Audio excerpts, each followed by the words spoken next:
Untuk perbezaan kekuatan enjin Proton X50 version terbaru berbanding Honda HR-V.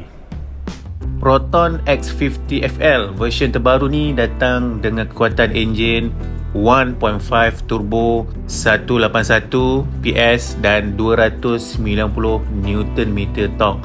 Berbanding version lama, version baru ni lebih power lah. Dan Honda HR-V pun datang dengan kekuatan enjin 1.5 turbo 181 PS dan torque dia 240 Nm of torque. Sisi enjin yang sama kedua-duanya 1.5 turbo, cuma Proton X50 torque dia lebih tinggi sedikit, pickup dia lebih sedikit berbanding Honda HR-V. Dan dari segi perbezaan harga, kita boleh lihat perbezaan harga memang agak ketara. Proton X50 dan Honda HR-V lingkungan 20 ke 30 ribu plus.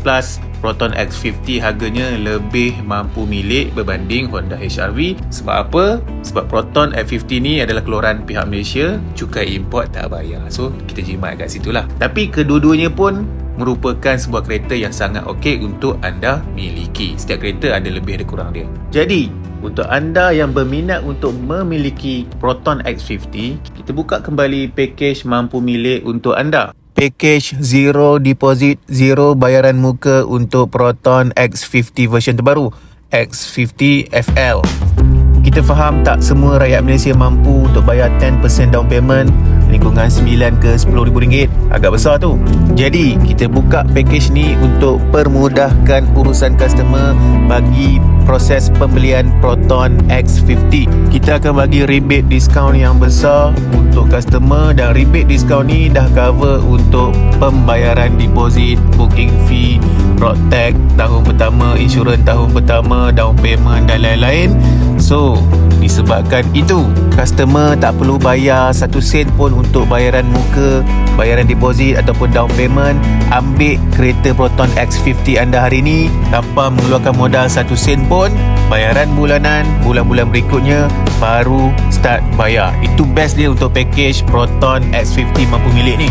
Untuk apply package ni, anda mesti ataupun anda wajib mempunyai dokumen yang lengkap. Mesti mempunyai IC, lesen kereta, lesen motor tak boleh ya, lesen kereta, slip gaji, bank statement.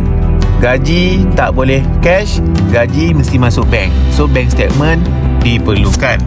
Dari segi kelayakan gaji minimum berbeza mengikut 3 pilihan spek Proton X50. Proton X50 version terbaru ni mempunyai 3 pilihan spek: Executive, Premium dan Flagship. Untuk X50 yang Flagship full spek ni gaji perlu lebih tinggi lah berbanding Executive dan juga Premium. So untuk anda yang dah berminat untuk memiliki Proton X50 idaman ni, ini saya attach business card saya. Boleh screenshot, boleh terus WhatsApp saya atau terus call dan hubungi saya segera. Bertindak pantas, Proton X50 bakal menjadi milik anda, InsyaAllah. Jumpa lagi next video. Assalamualaikum. Junior Swahili, engine turbo pecut laju, design facelift baru, semua mata terpaku, grill lebih garang, rim sporty kilau cahaya, SHV bisa simbang bawa nama Proton bergaya.